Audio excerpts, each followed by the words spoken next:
right. Well, thank you so much for joining me today, Amanda, for this affirmation conversation. How are you? I'm good. How are you? Thank you for having me. Of course. All right, everyone. Welcome Amanda Ramos. She is tuning in today from Pyeongtaek, South Korea. She actually was born in Texas. So please tell us what took you from Texas to South Korea, because that is Um, different. so I grew up in Plainview, Texas. So it was like 10, 15 minutes from Lockney. And yeah, the military. My husband joined the military and surprise, we're in Pyeongtaek.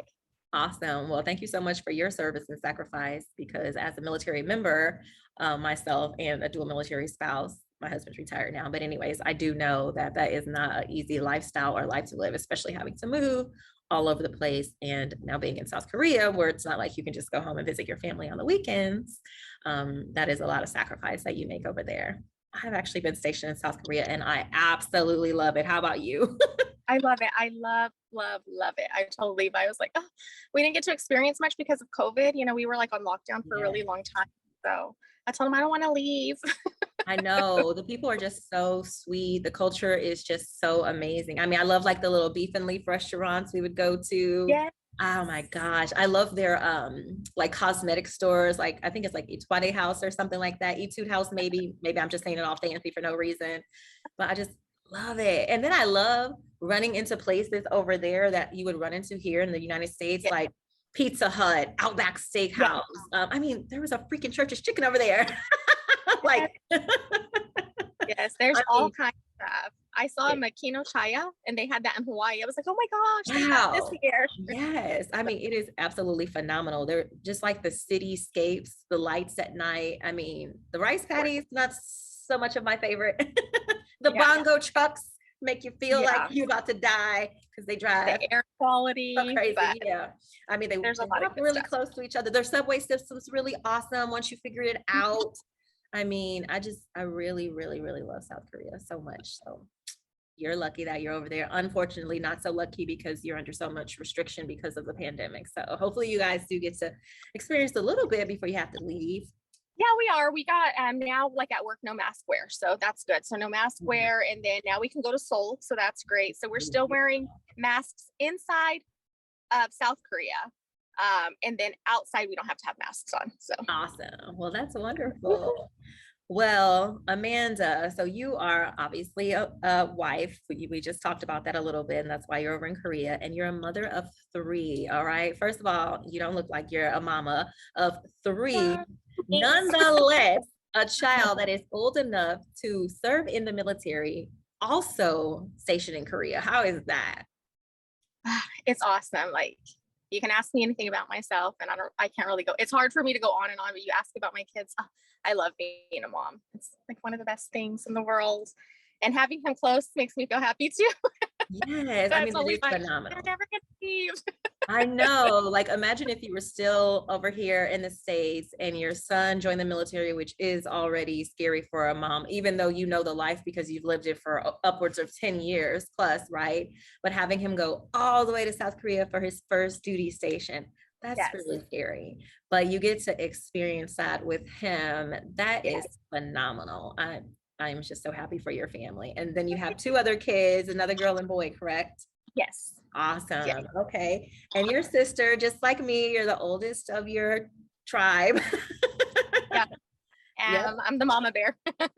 I am too. And it's funny because another thing we have in common is that our younger sisters are 10 years younger than we are. So very protective. Yep, I'm a mama bear to my brothers and sisters. I know they really hated it growing up, but Yes. now they like it. Back then, not so much. They're Not so much. Yeah. like, you're not my mama. Yes. Yes. Like, Oh, stop, I behave. know. Like, you don't tell me I'm what not to gonna, do. I'm like, okay, I'm gonna whatever. behave. But I'm telling you now. So today we're going to talk about the affirmation, I am important, right? Sometimes we experience, ups and downs in our all of our lives, likely that we didn't really feel so important. Maybe it was in our professional lives, maybe in our personal lives. We're going to talk about that. So what have you experienced in your life that may have made you feel less important? Um, I guess because comparison. like comparing myself to my peers my age. I think that's where a lot of it like stemmed from, because I did get married and pregnant young. So I had my oldest when I was 17.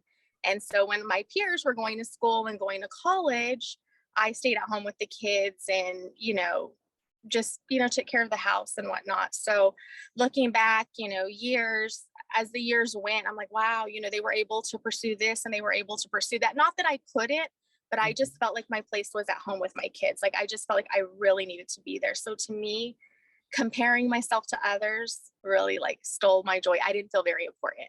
Yeah, I can totally understand that. But I'm gonna tell you two things. First of all, the fact that you had your first child at 17 with your husband, and you guys are still married to this day, and that child is in the military himself serving, right? So you obviously did something right, right? That's phenomenal.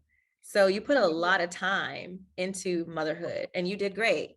You did phenomenal, right? Because like me and all my friends and me and my husband, we always talk about, you can be like the best parent to your kid, but at the end of the day, they are going to do what they are going to do when they become adults. And unfortunately, there is nothing that you can do about it, right? But you guys did something so right that he turned out so well, and you did it. Yeah. And, we all want to compare ourselves to people, but I always see, the people that you think are doing so well, right? Oh, they have the perfect job. Oh, they have, the best house or the best car or a lot of money.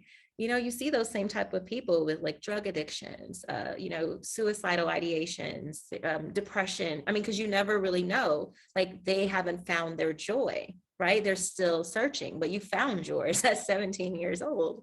And you really didn't miss out on anything, right? And you still, have the rest of your life to accomplish, whatever it is that you feel like you may have missed out on. So don't be so hard.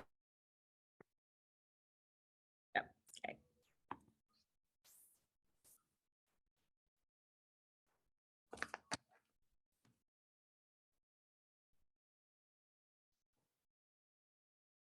Okay. Okay. Sorry. No, it probably was me because we're having a thunderstorm here right now in the DMV. Oh, okay. But it's okay, girl. It is nothing that a little bit of nipping and tucking can't fix. I was like, oh my gosh. No, I just turned on my. It's so hard because hooking up to the Wi-Fi, like it's all the Wi-Fi is always trying to hook up. So it like I have a hard time on the internet. Oh, it's okay. No, we'll just make sure that, whatever we missed, I'll just put the words in the video once I post it, and, we'll be good. We'll put it all together. That's, technology is good these days. But yeah, no, I don't even know what you last heard before we got disconnected, but I'm like, you never really know. I know it's such a cliche, but they say the grass is not always greener, right? Just because people appear to have what you feel like you want to have or that you feel like you may be missing doesn't mean that they have what you have, right? Because it's like you have joy, but they have, all these career accolades. They have all the, all these nice materialistic things because of those career accomplishments. But it's like they want your joy and you want what they have. So it's like a give or take. You just never really know. So, hey, most people want to have a husband. Most people want to have a marriage that actually lasts long enough for their kids to be able to emulate that. So, and you have that. And I'm really happy for you for that. So my husband knows he ain't going anywhere. I told him he has two choices. Yeah. Be with me or stay with me. Like, that's it. If he analyzes them both, they're both one choice, but that's all he has. Same. But you ain't going nowhere at all, period. We are committed at this point. I'm not starting over with nobody. Like, I'll be walking around the house with my bonnet on, looking crazy as heck, with his old boxers on sometimes, just looking like a hot mess, with my feet looking all ashy and crusty and my paint chipping off my nails. And I'm not starting over with nobody else. Yeah, you know how many years it took to get that comfortable? You know how many years it took to like get comfortable enough to use the bathroom with the door open and talk to him at the same time? I'm not starting over. He ain't going nowhere, girl. Even if he wanted to. He already knows too much. Right, I have two words: kidnapped. Nowhere. No. But stay-at-home mom, like, and this is for you and just for all of the stay-at-home moms. Like, one thing, I had my daughter at my first duty station whenever I was 19. So I had her luckily she graduates high school next year. I retire from the Army next year. So it actually worked out perfectly. But it's like, I wish that I could have been just more present, in her life, because the Yeah. Army took me away for a whole year. When I went to Korea for a year, she was 1, and I came back, Oh, when she was 2.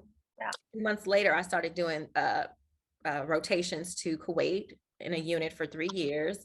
And then I've gone to, let's see, I've gone to at least, child, a lot, at least 6 military schools that took me away for 5 Oh, total weeks at a time. And then various other, 1 week trips here, 2 weeks trips there. So it's like, I spent a lot of time away from my daughter, and I would, I only have that one kid now. I really wish I could at times do it all again so that I can raise my kids every day, be there with them the entire time. So girl, I know how you feel, but I want what you have.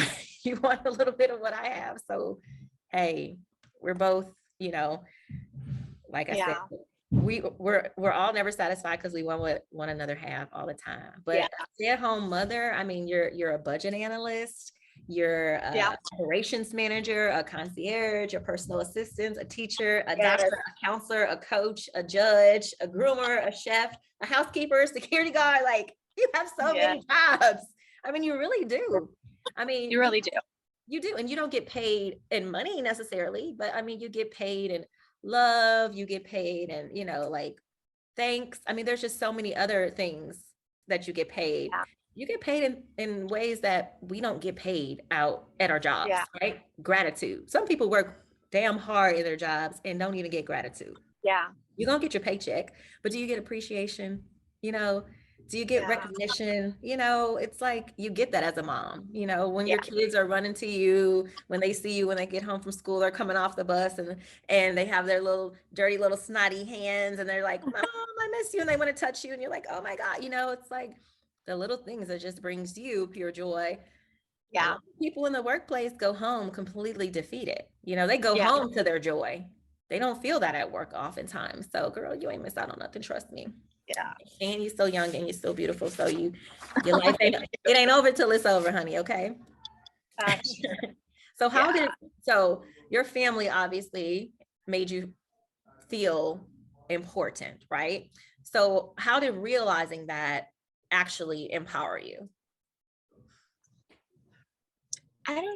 So I guess realizing that, comparison was a thief of joy. And like once, because, my husband can tell me I'm important and my kids can tell me but I have to feel that. And if I don't feel that, Mhm. then, not that it doesn't mean anything. I just need to feel that. So that way I can be empowered. And once I realized that,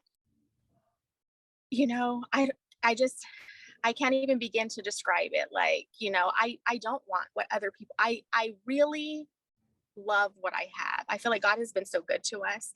And how dare I be, not how dare I, but like I was so inappreciative for what he had given me. And like realizing that, like I find joy in absolutely everything, from the phone calls to the texts to the TikToks to everything. I love your know? TikToks, by the way. Your family TikToks are awesome. And then it made me realize that, like not only am I important and valuable to my family, but I can also be valuable to somebody else. Like somebody else needs me, Mhm. whether it be for a season or a lifetime, but I can impart that importance on somebody else and making them realize that their value, because everybody has value. Exactly. No, I completely understand. I've watched you guys like on social media, love your family. I mean, I love how you Thank guys you. like literally are so cohesive. You're really close. That's obvious. You don't take yourselves too seriously, whether it's from Yeah. your, group TikTok dances or just your themed costumes for Halloween. I mean, just like the things that you guys do, it inspires me. It's like, I just have a little small, tiny family of 3, but it's like, oh my God, I love the Ramoses, and then I see, like you said, to be important to other people. I see the things that you're doing for the other military families within the office that your husband works at. And obviously it's like your family too, your military family too, in that office, like for Thanksgiving and, chili Yeah. cook-offs and just things like that. It's like you guys are bringing joy to people, especially those who may not be over there with like spouses and their kids. Maybe Yes. their families back here, but you guys are integrating them into your family and making them feel loved and making them feel valued and important. And so you are definitely fulfilling your calling, right? Not just being a mom to your kid, but being important and being a loving person in other people's lives. So you're doing it, girl, because everybody ain't got it. Everybody don't. They just don't.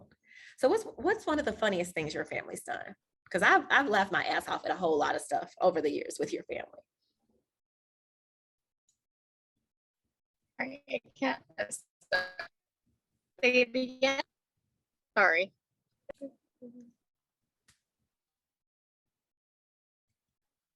Say that again.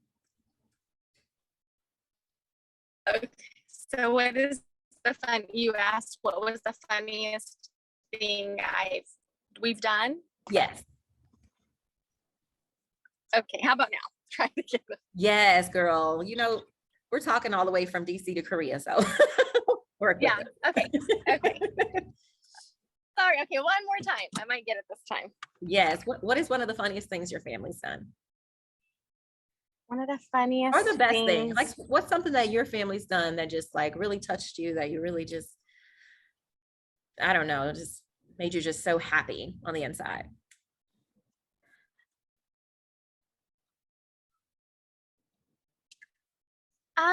So I guess we do a lot of funny things. I mean, we do like a lot of the challenges. You know, I think my boys like to pick on me all the time. It gets crazy. But I guess one of the funny things that we did as a family was one of the TikTok challenges where you get like a raw egg and you play spin the bottle, and whoever the person lands on, you ever has to throw the egg at the other people as we take off running. So we did this Outside, right? Outside of the housing area, and like people are like looking at us like, what the heck? It's cold outside. We've got like bags over our heads so we don't get egg in our hair. I heard it's good for your hair. I guess that would probably be one of the funny things that we did. And I think I just find joy in my family, like my kids and, you know, my husband, just when they see that somebody else is in need or, you know, lacking or like needing a friend or just whatever it is that they need, like it really genuinely makes my heart happy. Like when they try to help them out. Yeah. So that makes me feel like, oh, I did a good job. You did. You did a good job. Look, you did a good job raising your husband at this point, because 17 is young. So you did a good job raising them all, girl. That's amazing. So what advice would you give someone who is struggling with feeling important? Sorry, I didn't get the last part. Say it again. What advice would you give to someone who is struggling with feeling important? I would say just, you know, sit down and just, number one, like find all the things that you're grateful for. I feel like sometimes like whenever we lack, you know, like when we're, you know, comparing ourselves to other people, you know, I think that we have so much to be grateful for. So once we can actually see like, oh, wow, you know, I'm grateful for these things, but then whenever you also like are grateful for these things, just realizing that you are important to those people around you. I guess just be thankful. Like don't focus on the inadequacy, focus on how you're able to reach the people that you're at right now. Once you can see the difference that you're making to those around you, it doesn't have, I think a lot of times, you know, I would go to church and, you know, they would expect me to be a life group leader and expect me to do all these things. And I'm not saying that it's a bad thing, but for me, my calling was to be a mom. I didn't want to be, you know, at work, you know, if I was, you know, the older I got, you know, I started eventually like working and whatnot. And I felt inadequate because I wasn't a life group leader. But when I started focusing on how I was reaching out where I was, just in a different way, like your way is not the same, is not my way. And my way is not the person next to me's way. And that doesn't mean that we're wrong. It just means we have a calling where we're at, and we're all different members of the body, like the Bible says. You know, we all have different callings and different ways of reaching out. And I think that once we see that comparison, you know, comparing again, you know, then I think that you will actually see the value and importance that you have on the people around you. You know, whether it's smiling at somebody or saying hi or listening to like, hey, how are you? And oh, okay, I'm okay. But no, really listening, you Right. know.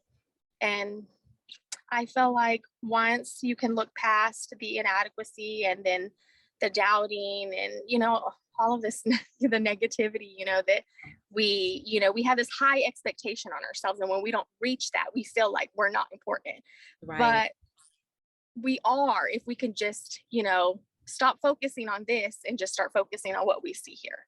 Exactly. Yeah. I always tell people who have, like extreme goals. Okay, that's great. You have extreme goals, but let's make little sub goals, along the way so that we don't get defeated when we haven't Yeah. reached that major goal, right? Let's do just a little series of mini goals so that you can keep that momentum of motivation, right?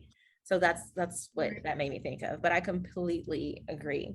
And I did hear you say, okay, you felt like you weren't doing a lot because you were being a mom for a long time, but now you're working. So that's awesome. You finally, are doing that, right? And now you get to see that it really does suck, right? No, I'm just kidding. It sucks to work. Being a mom is better. But is there anything in your life that you wanted to pursue or that you still want to pursue that you hadn't gotten the opportunity to? Like any hobby, or do you have any skill or anything? Because now is the time. It's very easy to do Yeah. stuff. Um, not that I don't have any goals. I mean, I do. I mean, if I, for Levi's promotion, I wanted a balloon arch, so I just made it. That's So awesome. And those I just things, figure, whew, I just figuring things out, you know, like I guess maybe, so I went to school to do hair, but I didn't finish. So you have to have 1,800 hours, no, 1,500. And in mhm. the state of Texas, I have 1,326. Okay, girl. Well, So guess what? You are that yeah, close. When all your kids yeah, are out of the house, and if y'all, move back to Texas when you retire, get those hours and do hair, right? yeah, I mean, it's really yeah. that simple. And balloon arches are super popular. And They are. they really are. I wanted one for my daughter's sweet 16 last year, but it was during the pandemic. And so I just went to Party City and I got the kit, and then I got the little thing to blow up the darn balloons. And it was tedious as hell. And Yes. my thumbs My were fingers raw. were raw. Girl, I would have paid you for that dang on balloon arch. That's So, okay. That's the only one I was gonna make. I was like, oh yeah, I don't want to do that. But I just Googled but it. you I figured it can. out. So if you want to go back to Texas and do hair and, get your little LLC, that's phenomenal. You can have your own little business, and not little business, your own big business, right? Or you can have that and make balloon arches on the side. So I always tell people, find something that you're just good at and figure out a way to capitalize on it, because there is something in all of us that, I mean, I feel like we're our own small business, right? I feel like Yeah, everybody is, and you are too, because you are a salon in your car yeah, right yeah. now. I You are. yes. Well, that is Yeah. awesome. So before I let you go, if you had to give yourself a quote on life, what would your quote be? Sorry, I just thought of the Journey song. Don't stop I believing. love that. Oh, wow. I like that. That makes me think of Rock of Ages. Now you're gonna have a whole lot of crazy songs spinning in my head all night. Yeah. But yeah, that would be it. I mean, you can it's never too late. You can accomplish whatever you want to accomplish, and it's never too late to just change your perspective on, who you are, and yeah. It's true. So That's right. Well, thank you so much, Amanda, for spending time in your car today to talk to us and inspire us, who are listening to you. And I really appreciate it. You're doing phenomenal things. You're a phenomenal woman, and you're a phenomenal woman first, phenomenal mother second, wife third. Yes, Nate, you're third. Okay. No, he's a great guy. yeah, He is lucky to he's have you. he But lets me do what I do. yeah, I mean, that's what it's all about. Honestly, it's about that individualism and then that collectivism. That's what makes marriages last forever, is when people are able to be their individual selves and flourish that way, but then grow together. And I mean, that's where it's at.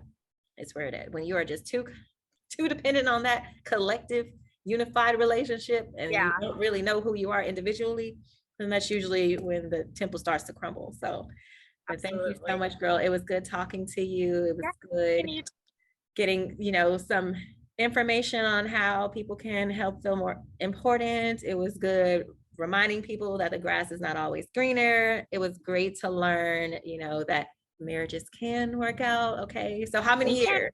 From We'll 17 be years old. yeah, so we'll be at 22 years, July the 12th. That is absolutely amazing. So congrats on that. Early congrats on that. That's just around the corner. So, and good job. You're doing great, girl. Get to work. I will. All Right. right. Nice Thank you talking so to you. much. You Okay, too. talk to you Bye. soon.